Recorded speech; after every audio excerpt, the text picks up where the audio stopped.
après xam naa ba décision conseil constitutionnel bi génne mbiri naqari na ko mu dem ci meetingu Mbàkke ba wax fa ne boo moyul dina utiliser ce qu'on appelle la motion de censure pour daaneel le gouvernement de Diomaye est-ce que war nañu tàbbi ci situation boobu. non comme li may wax démolitionnement moom. démolitionnement non waaw démolitionnement. non mais Mohamed. moo bu bees na xanaa. mais waa ji mën nga ko gis mu wax. luy defar wala muy luy tabax.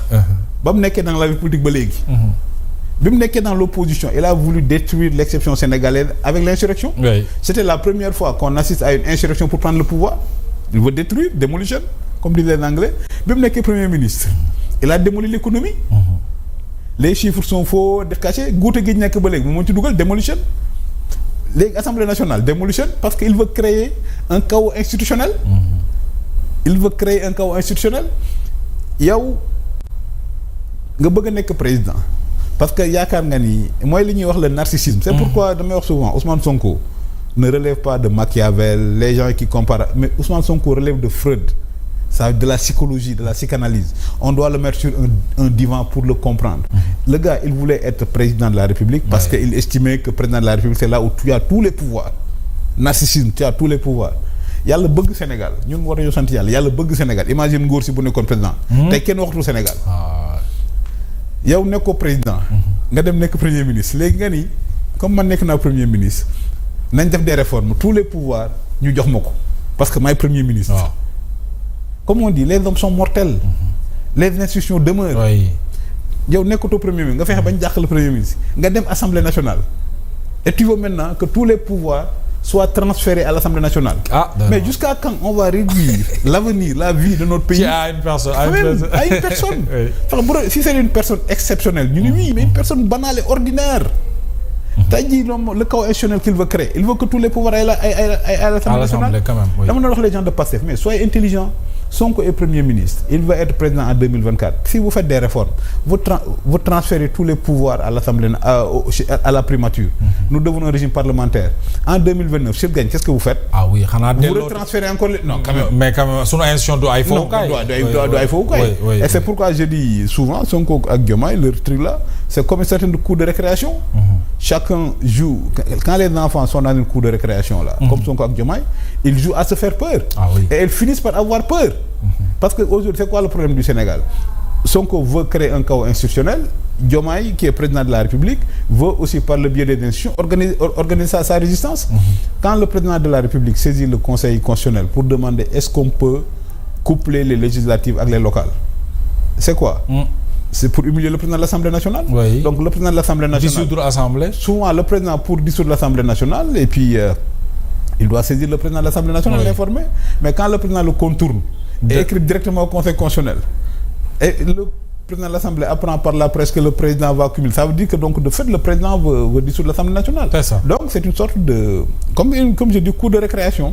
Il joue à se faire peur. Oui, mais quand même bu mu am jeexital ci askan wi ñu di ko yëg ak sunu institution. Non, nos institutions sont suffisamment solides. C'est ça. Il y a pas de crise institutionnelle. Nos institutions sont suffisamment solides. Très bien. Maintenant pour askan wi, ça veut dire que nous aurons la double peine. Et c'est quoi la double peine? C'est la crise économique. La crise économique. Ça veut dire que ni Sonko ni Diomaye ne se préoccupent d'économie. C'est ça. Chacun se préoccupe de sa propre guerre justement foofu laa bëggoon ñëw ñu gis ne le président mi ngi vers une création d'un parti politique kële ca wet ga moom ma ngay wër di jaayum carte membre mais alors j'ai envie de demander qui va s'occuper de notre économie bi nga xam ne sànq ba léegi yaa ngi koy. Mais l'économie est morte.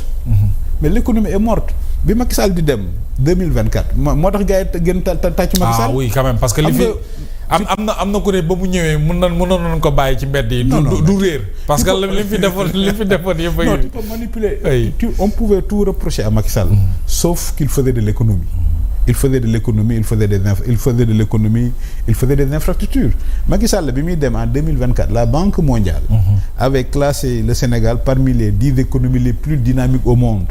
Moi, j'ai été à Paris quand Amadou Ba lançait le PSE en 2014. En 2014, on a lancé le PSE, on n'avait que du phosphate et des arachides. Gerte la ñu amoon ak phosphate. Donc Diomaye ñëw 2024 tu trouves un pays que la Banque mondiale classe parmi les économies les plus dynamiques au monde avec un taux de croissance et en plus de cela tu as du pétrole. C'est-à-dire que Diomaye aurait dû accélérer la croissance et l'émergence. Oui. Mais aujourd'hui lu ñuy wax Sénégal le pays le plus endetté d'Afrique. Quand même. Regarde, il y a cela quelques jours Côte d'Ivoire a fait son club de Paris. Aujourd'hui tous les investisseurs se ruent vers la Côte d'Ivoire. li mu doon xaar lu ko raw la am. Parce que ils ont confiance. Mais maintenant quand tu as un premier ministre qui est demolition man qui arrête les travaux qui arrête de façon arbitraire arrête les travaux du BTP qui de façon arbitraire convoque à la primature une commission de renégociation des contrats qui va venir investir dans un pays comme ça. Diomaye est en train de vouloir redresser mais malheureusement comme je dis le temps ne chope pas. Il ne lui reste que 2 ans. Et d'ici 2 ans il ne pourra pas faire. Mais monsieur le ministre bu ñu dégg ne Guinée bii nii. mais Guinée dam na mais moo ñu raw ci wàllu en terme de croissance mais loolu tamit man j'ai envie de dire man ñun fan lañ ne ak ñoom fan lañ jaar. mais man kay heureusement Léopold Sédar Senghor fekkee wu ko. déedéet. kon dina ko Senghor Sékou Touré waaw. Senghor ak Houphouët-Boigny Senghor nekk daanaan tiim leen ci kaw ñoom ñëpp ils rêvaient du Sénégal. li may wax 2025. oui 2025 dafa nekk année bu am solo bu Sénégalais war a jàpp 2025 mooy année bi nga xam ni Côte d'Ivoire surclassé nañu. 2025 mooy année bi nga xam ni Guinée dab nañu.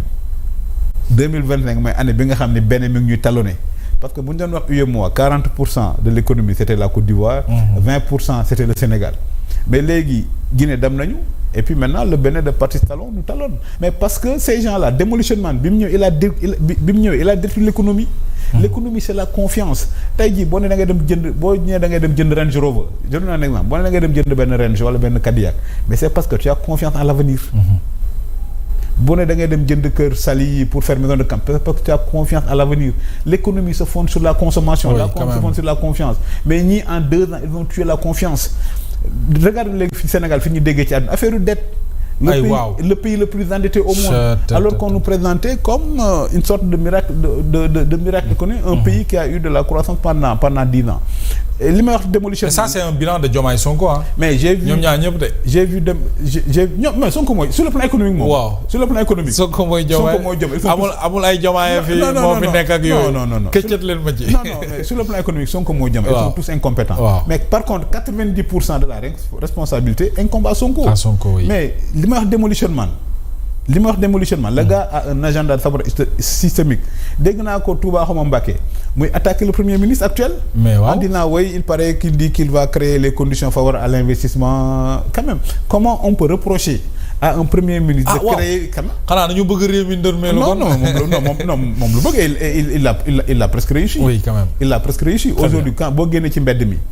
L'économie ne fonctionne pas. Elle est morte, oui, quand même. C'est pourquoi bi Macky Sall ne damay ñëwaat gars yi ni ouf alhamdulilah waa jaa ngi ñëwaat. nooyiwaat amaat beneen au moins beneen yaakaar.